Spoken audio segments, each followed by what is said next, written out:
All right, here we are in the shop working on the TX1000. This is a 2019 model.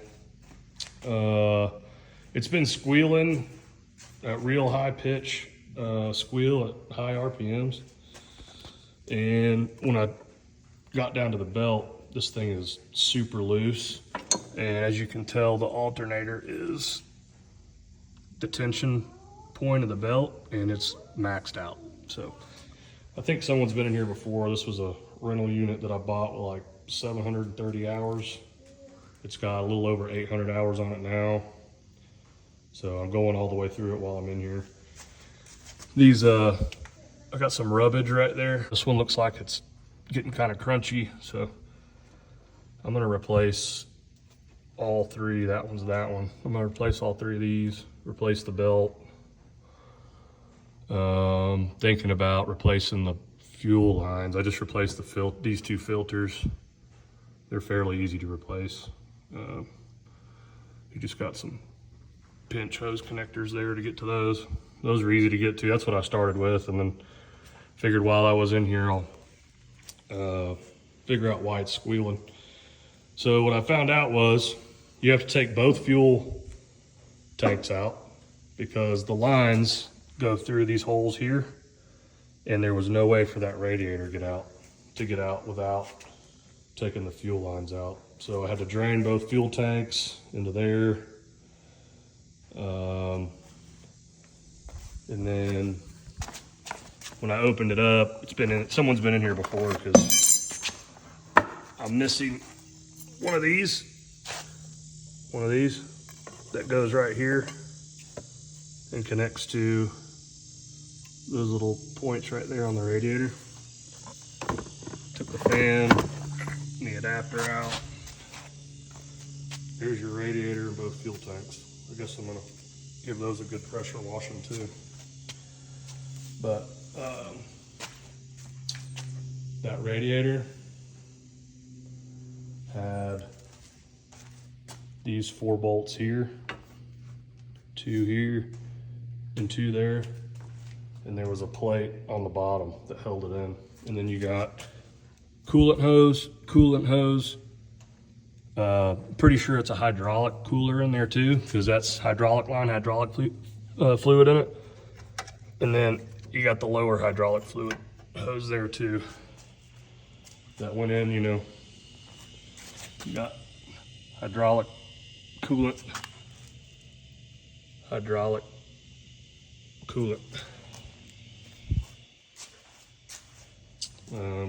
Got the little ones in here helping me today. But let's see what else. Trying to clean all this out. Cleaning out in here is an absolute nightmare. I just used a shop vac.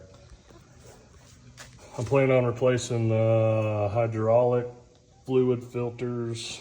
Pretty sure those are both hydraulic fluid filters. And if you look down in here, that guy right there is your, there it is. That's where you fill your hydraulic fluid. And right underneath the middle is where you drain it. Evidently it holds 10 gallons, so I've got to empty my oil catch before I can drain that, because I've already drained the oil, changed the fuel filters. The oil change on these things is right there. It's this little guy right there. So just to recap, changing the oil. I'm gonna go ahead and do the coolant, obviously, since I got the radiator out. Fan, coolant, hose.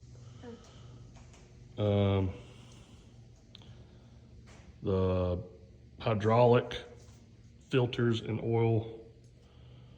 So I'm pretty much going through the whole thing now that it's hit 800 hours. These things are expensive, and this is mainly what I do for making money.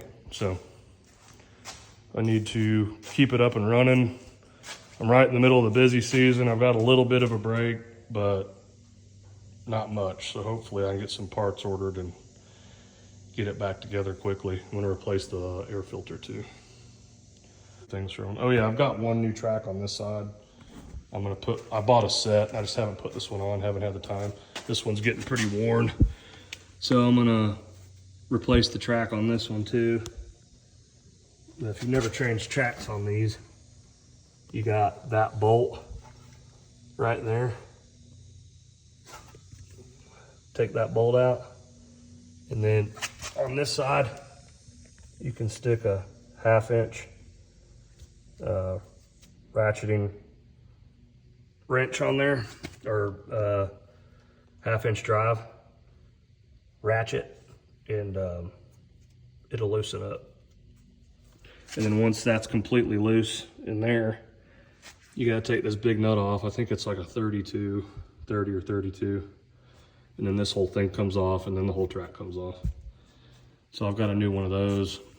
What sucks about these treads, it's got plenty of life left in the tread, but these things right here, I don't know what you call them, the knobs that ride inside the track drive here, they get worn down quick. And they start breaking, and that's what makes the tracks fall off. So I haven't found too many videos on these TX1000s. I'll keep you posted on it as I work on it. They're kind of a pain in the butt to work on, but that's what you get into with these minis, I guess. I also need to find the hinge here. I think they call them like a piano hinge. This thing's all broken up. They're like $75 though, just for a hinge. So I guess I'll get one of those. And yeah, I'll let y'all know how it goes. One of my guys says I need to get stickers on this thing because it looks ragged out without the stickers, but this thing gets put to work. I don't care that it looks pretty, as long as it runs good. Well, thanks for watching. If you have any questions, let me know, and I'll keep you posted on how the job goes. Say bye.